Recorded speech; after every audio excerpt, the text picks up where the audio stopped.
రాజ్యసభ సభ్యత్వానికి రాజీనామా చేసిన నవజోత్ సింగ్ సిద్ధును ఆమ్ ఆద్మీ పార్టీ ముఖ్యమంత్రి అభ్యర్థిగా ప్రకటిస్తారనే వార్తలపై అరవింద్ కేజ్రీవాల్ సూటిగా స్పందించలేదు. ప్రస్తుతానికి అలాంటి ఆలోచనలు, తొందరపాటు నిర్ణయాలు లేవన్నారు. సిద్ధు ఇటీవల రాజ్యసభ సభ్యత్వానికి రాజీనామా చేశారన్న కేజ్రీవాల్, మంచి వ్యక్తులంతా ఒక్కతాటిపైకి చేరతారని, అందుకే తాను సిద్ధు రాజీనామా నిర్ణయాన్ని సాహసోత్పేతమైనదిగా అభివర్ణించినట్లు తెలిపారు. గతంలో సిద్ధు చేసిన విమర్శలపైన స్పందించిన కేజ్రీవాల్, అది సమస్య కాదన్నారు. కేజ్రీవాల్ ఆమ్ ఆద్మీ పార్టీ పేరుతో ఆయన ఖరగ్పూర్ ఐఐటి సహచరుడు నిర్వహించిన ఓ కార్యక్రమంలో పాల్గొన్న కేజ్రీవాల్, సిద్ధును మంచి వ్యక్తి అని, ఆప్లో చేరాకే ఇతర అంశాలపై ఆలోచిస్తామన్నారు. ఆప్ సీనియర్ నేతలు సిద్ధు పంజాబ్లో ఆప్కు చక్కని నాయకుడవుతారని చెబుతున్నారు.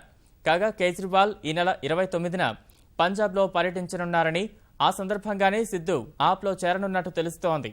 కాగా పంజాబ్ మాజీ ముఖ్యమంత్రి అమరీందర్ సింగ్ సైతం సిద్ధుకు కాంగ్రెస్ తలుపులు తెరిచే ఉన్నాయని వెల్లడించారు. ఆయన తమ పార్టీలో చేరితే ఘనంగా ఆహ్వానిస్తామని వెల్లడించారు.